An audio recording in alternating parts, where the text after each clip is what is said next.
nice, friendly community, and I'm so glad to have been invited to this performance already.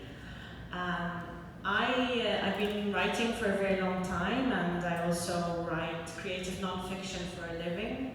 So I thought today, during my first gig, that I'll just show you a little mix of what I've been writing, what I've published in my books, and also some brand new unpublished work.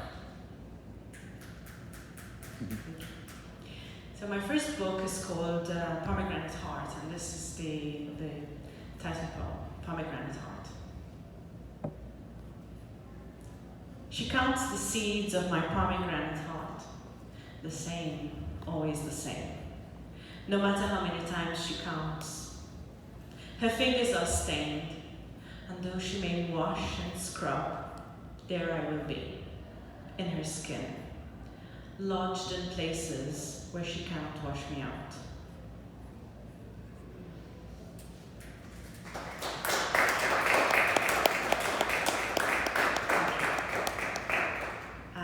I'm a bilingual poet and a translator, and wherever I go, I like to read one poem in Maltese, not just. Riħetek storditni, fost il-friex ġilda tleq tat-silma nizlet għasel, għdim ċofti nitbissem, u int kalm. Imlejt li widnejja bil-mużika li ġenik toħla, saħħart. Qalbek farfet, farfar il-ġwina mal-kappell tajni l-ħarġis. Naqdek tuzzijat, ix-xemx tinżel u titla u inti tkun tlaqat. Riħetek saħritni l-ħarġis, nisġiħ fid-del tal-ħasira jiena u nitbissem.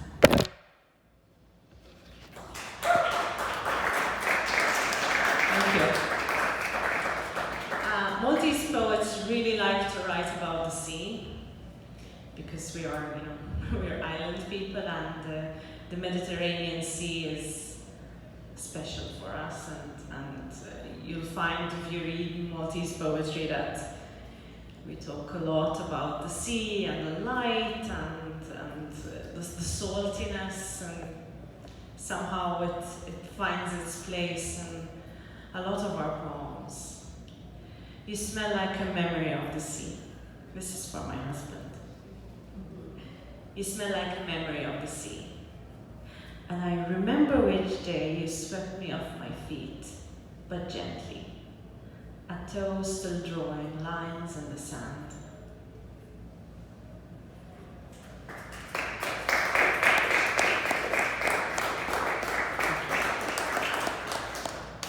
And some prose poetry. It's enough. It's never enough that I should find it all inside me. It's enough, it's never enough that I should think of him in between sentences, that the thin spaces made with code should suffice for breath, for oxygen, for life. That in the in-betweens there are sighs and songs, and around the corner someone who will steal them. That light flickers to tell you something. That sadness pools in my eyes and you have to paddle across, taking care not to set things off. It's enough to know that even in the night we lie in our marriage within arm's reach. The lights aren't on and thoughts drip slowly. Even then, it's never enough.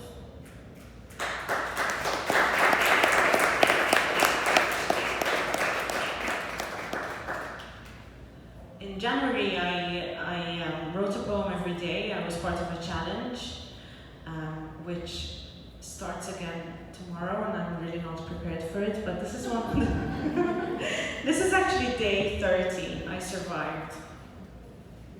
Smuggling words. My tongue has stolen across land and time ancient words I've mixed in my palm. It is a remembering and a retelling. A melancholy pooling, mouth and eyes ajar. Recognize the cries, the guttural drums of my syllables. The rituals, the spices, the way I revere the sea. Touch the edges. Press your fingers into my flesh, the pieces of me in olive oil and jasmine, and again taste the salt, the sea speaking, writing, telling stories.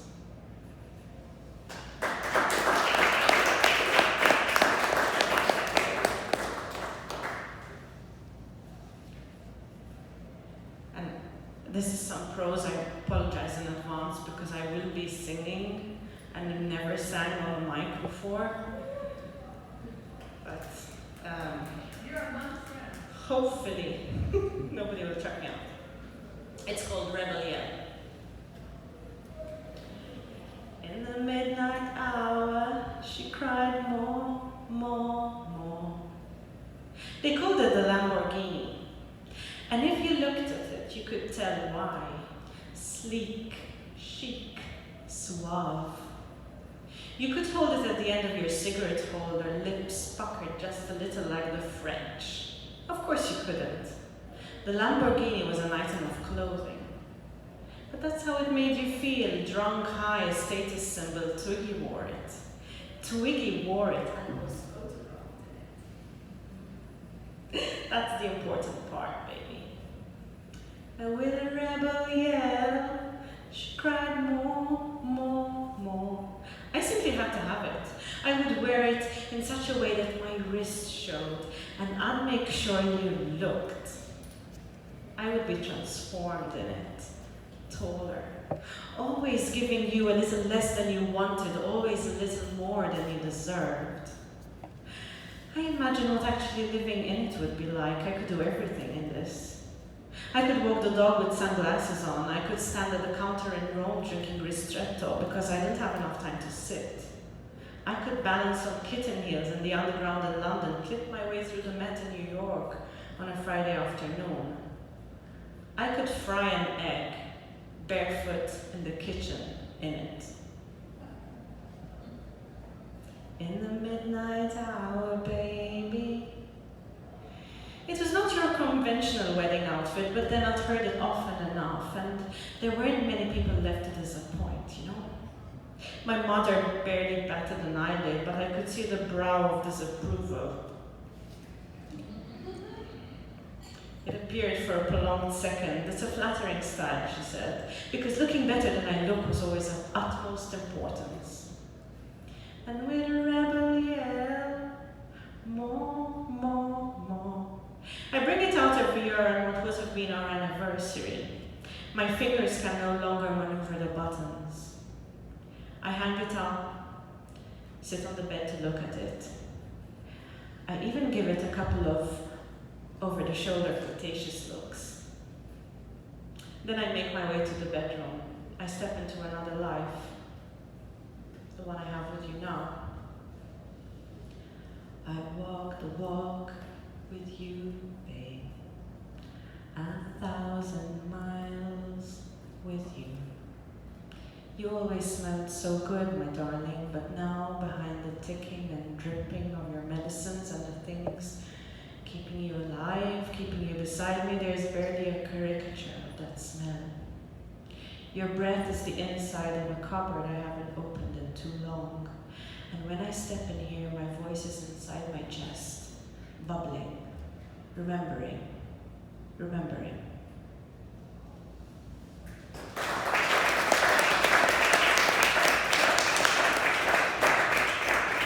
I feel like that was a bit of a downer, so I did last one quickly.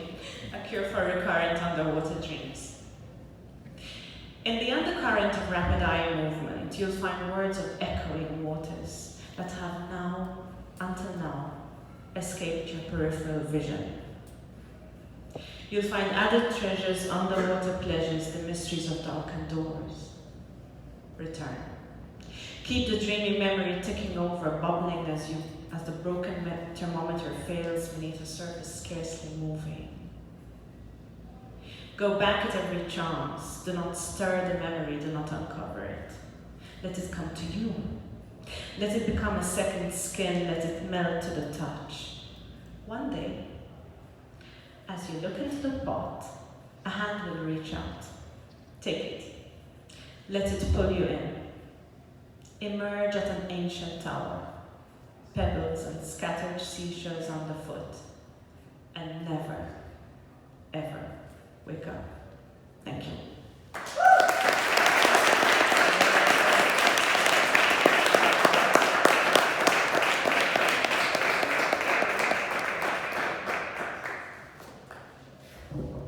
Y'all, that was pathetic. Could you give it up one more time for Miriam Calleja?